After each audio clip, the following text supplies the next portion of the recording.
सध्या महाराष्ट्रातल्या जर एकूण घटना बघितल्या तर इथल्या गर्भवती माता आणि प्रसूत होणाऱ्या बाळंतींचा मृत्यू दर आणि त्या संबंधाने असणारी बेफिकिरी अजूनही संपायचं नाव घेत नाही। एका माय माऊलीला ती ओली बाळंतीण असताना तिला सरकारी दवाखान्यामध्येच साफसफाई आणि स्वच्छतेची कामे सांगितली, हे धक्कादायक आणि खूपच संतापजनक आहे। Common man, dedicated common man याच्या संकल्पना वापरल्या जात आहेत, त्यांचा भंपकपणा या निमित्ताने पुन्हा आरोग्यशास्त्रानुसार गर्भवती मातेला पुरेसा आराम, झोप आणि आहार मिळायलाच हवा, परंतु ओली बाळंतीण असेल तर तिला किमान पुढचा 1 महिना तरी स्ट्रिक्टली बेड रेस्ट मिळायला हवी। तशी तजवीज आपल्याकडे ती गर्भवती किंवा प्रसूत होणारी बाळंतीण सासरी असेल किंवा माहेरी असेल तशी केली जाते। मात्र सध्या महाराष्ट्रातल्या जर एकूण घटना बघितल्या तर इथल्या गर्भवती माता आणि प्रसूत होणाऱ्या बाळंतीणींचा मृत्यू दर आणि त्या संबंधाने असणारी बेफिकिरी अजूनही संपायचं नाव घेत नाही।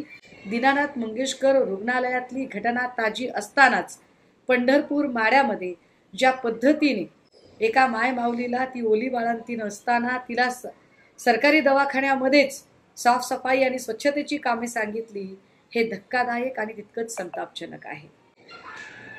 या संबंधाने चौकशी होईल, कदाचित जे कोणी तिथल्या रुग्णालय प्रशासनातले कर्मचारी आहेत त्यांच्यावर कारवाई होईल, सस्पेन्शन होईल, या सगळ्या गोष्टी होत राहतील।